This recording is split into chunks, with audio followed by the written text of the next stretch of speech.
When your boat is on the hard, the clock is ticking. We've been pulling 10-hour days for over a week and a half, and the list of projects was growing faster than we could cross them off. If you missed the first 2 episodes of this haul-out series, we've already survived the massive keel boat replacement in episode 1 and wrapped up the new bottom job in episode 2. Today, we're knocking out the final details. From running new bilge plumbing, resealing the sugar scoop, and racing the cure times on a fresh coat of PropSpeed for the Autoprop, every second counts. Let's see if we can get this wrapped up before the travel lift drops us back in the water. All right, let's go. All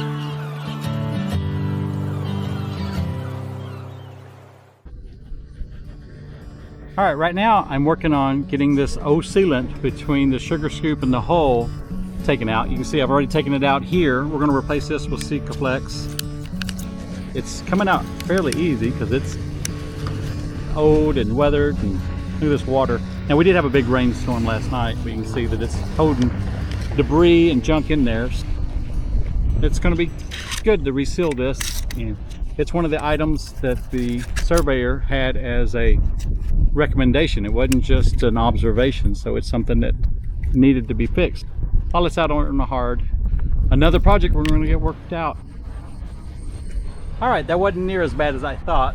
After about 2 hours, we have all this dug out. I don't know if it was 2 hours, at least an hour and a half.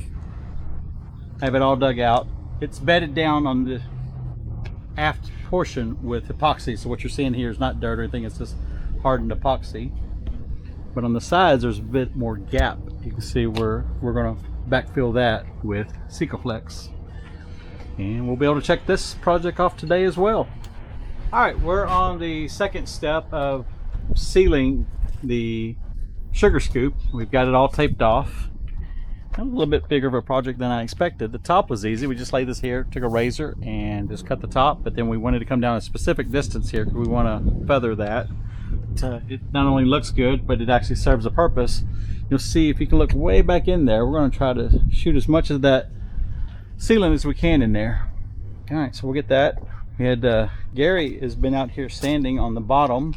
He's making some progress, and then up top we have Adrian. He is sanding the bilge. Broker, before I bought this, was a bit lazy, and he just threw some paint on it to make it look good, and unfortunately it just made our job that much harder. So we got to sand that out and get it to a good condition, and then we'll put in some good quality paint and be done with the bilge and the keel boats. I'm really glad that we got this all sealed up. It looks really good and it's done properly. Right here we had a clamshell over. This is the anchor drain, and there was 3 different bolts, and you can see that it had issues with it over multiple times, and I wanted to get this cleaned up. This was a larger screw that they put in here that apparently they epoxied in.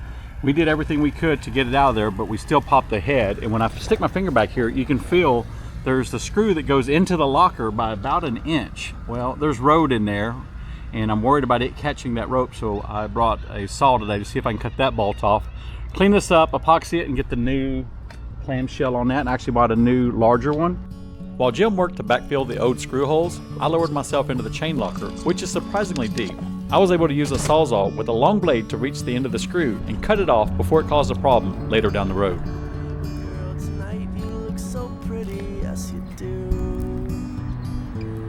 I'm not sure if you can hear me through all this noise. We got Jim doing surgery here with his little pick, trying to backfill these, make sure that we get full depth or full thickness on these holes, because then we'll put the screws back. We got a plate. It's technically bigger, but it's really the same size. It's just a different shape, but we got a new plate all the same.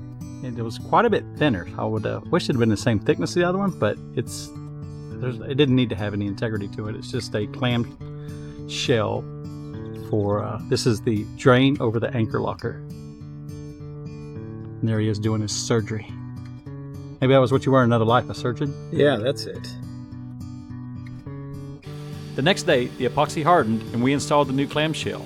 And here you can see I'm being careful while ferrying out the sealant to give it the appearance of a professional installation.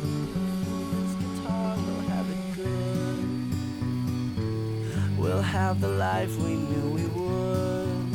My word is good. Hey there, Delilah, I've got so much left to say. If every simple song I wrote to you would take your breath away, I'd write it all. you're more in love with me, you'd fall. We'd have it all. Oh, it's what you do to me. In an overabundance of safety, I've decided to put a secondary bilge pump in here. We're going to epoxy the cage down. So let's see. Trying to find the best spot for it. Trying to work fast because I don't have a lot of time here. So I think that's where I might put it, right there. Yeah, let's do that right about here. All right, well, press that down, hold it just a second or two. All right, so we have bilge. It's actually picking up from right here. And then I have this one, and once I might even put an alarm on here, so if it gets to this level where this bilge pump is actually picking up water, that means that my well has filled. That's only about a gallon, but if it gets to this level, something's probably not right, and I want to know about it. So this bilge will pick up the residual, give me redundancy, and let me know that something's not right. Let me see if I can aim this back here. If you look, see there's some holes right here with the exhaust, but you can also see way back there. Let's see. Do you see those through holes? Well, that's where the bilge pump discharges, and what it does is it leaves the water, sits there on the teak. Well, that's not only not good for the teak, it also just looks unsightly. So we're going to come over here. We took a look. This is the diesel tank air valve, and so we're just going to put a through hole right here next to this, and that should fix our problem. Oh, it's what you do to me. Oh, it's what you do to me. Yeah, I think we got that in the wrong place. Work off. All right, we got a hole. I haven't filmed much of this because it's hard to get to, and it's even harder to film.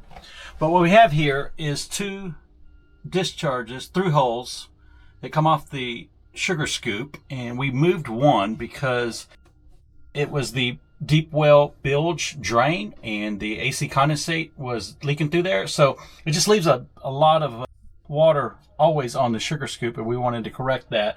So what we did is we move over here. You'll see that new fitting right there. We just installed that, and now we're going to have the bilge dump over the side so it's not creating a safety hazard. Never felt this way. Delilah, I can promise you by the time we get through, the world will never ever be the same, and you're to blame. Okay, that's terminated now. Here is another through hole that I was going to replace it with a plastic composite or whatever, a resin through hole, but I couldn't find the exact one that would fit the barb and also fit this actual diameter hose. So Jim took it home and has got it polished up. It looks a lot better, so we'll just put that same one back there. There was nothing wrong with it. We were just going to place it out with the plastic. The survey again recommended to replace it just because it makes no sense for something that's going to have salt water always touching it to be stainless. There was no need for that. Didn't need to be structure. It was just kind of make it look good, and I'm okay with it being plastic. But as I said, I couldn't find one. We'll get these polished up.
I've pecked at this prop for about the last couple hours. Well, not continuously, but I've probably got at least 2 hours in it. getting it ready for the PropSpeed. I could probably spend some more time on the strut, but I'm not as interested in working on that. I think I got everything clean. There's our rope cutter, line cutter, but you can see that's all nice and clean, got into those crevices. And we probably would have threw the PropSpeed on there a little sooner, but we're waiting for this thickened epoxy to harden so that we can get that all faired out and get it painted, and we'll do it all at once. To keep the growth off, we're applying PropSpeed to the Bruntons Autoprop and the strut. The most critical part of this process isn't the painting, it's the prep. If the metal isn't completely clean and free of oils, this stuff will just sling off the first time we put the boat in gear. Everything was sanded down to bright metal, and right here we're hitting it with some alcohol to make sure it's completely stripped. There's a pretty tight window to get the primer on before the bronze starts to oxidize. PropSpeed uses a two-part system. First is the etching primer. Applying this to an autoprop is a little bit of a puzzle compared to a standard fixed prop. Because the blades pivot to change pitch, we had to be careful not to gum up the internal mechanisms or paint the moving parts. Jim and I are working in tandem while getting an even coat on every surface. You want it thin, smooth, and total coverage. What you do to me, what you do to me.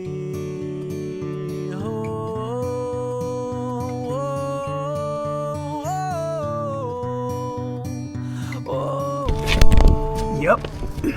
That happens.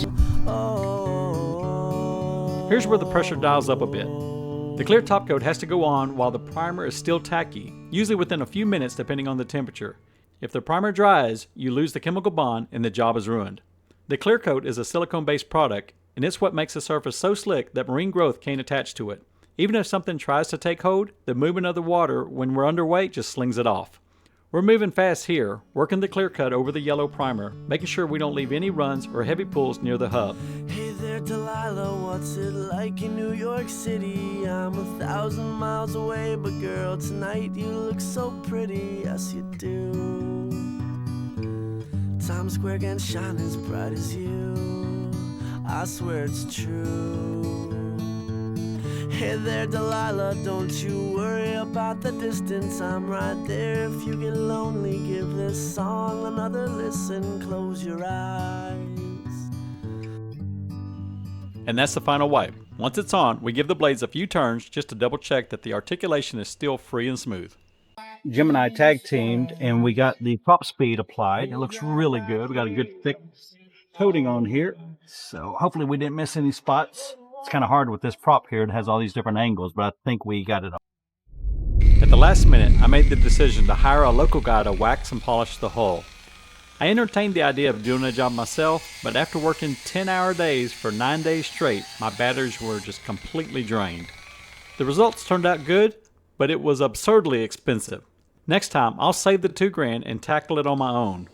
On the bright side, they put 2 guys on the job and knocked it out in a single day, which definitely saved me some time, so I was able to splash the boat the following day. Well, I think we really are at 10 days, right? Today's, I think... Yeah, we came out on a Monday. Today is a Friday. Well, a little bit more than 10 days. That's a whole lot to do in 10 days. Yes, we got a lot done. There wasn't a day that somebody wasn't doing many hours worth of work on this boat. And we weren't sure that we were actually going to splash today because there's some minor issues with the lift. But I think they're going, well, obviously you see, they're going to be able to get us in the water. I think right now it's just kind of a precautionary. They're going to get it close to the water, so if they have any additional issues, the boat is really close to being just splashed as a last resort. Hey there, Delilah, I've got so much left to say. If every simple song I wrote to you would take your breath away. For a while there, it didn't feel like the projects would ever end. Every time we checked one thing off the list, 2 more tasks seemed to pop up. And there was a half dozen other projects I didn't video. But at long last, every job that required the boat to be out of the water was officially checked off, and it was finally time to splash. But it's never quite that simple. Even the launch itself turned into a bit of a question mark. The marina staff was having some mechanical issues with the travel lift right when we were scheduled to go in, which added some last-minute stress to the day. Luckily, Henry worked out the issues and still managed to get us safely back in the water. Huge shout out to him for making it happen despite the travel lift giving him trouble. Our friends would all make fun of Thank you, sir. us, and we'll just laugh along because we know that none of them have felt this. If you're joining us for the first time and missed the earlier stages of this haul out, you'll want to catch up. In episode 1 of this haul out, we tackled the massive job of replacing the keel bolts and backing plates, along with the messy task of sanding and painting the bilge. Then in episode 2, it was all about the new bottom job. I'll leave links to both of those below so you can see exactly what it took to get us to this point. That wraps up this week. Thanks for following our journey, one adventure at a time. Join us on Patreon for bonus footage and behind the scenes updates. Your support there is truly what helps fuel these adventures. And don't forget to hit the like button, subscribe, and leave a comment. We'll see you next week.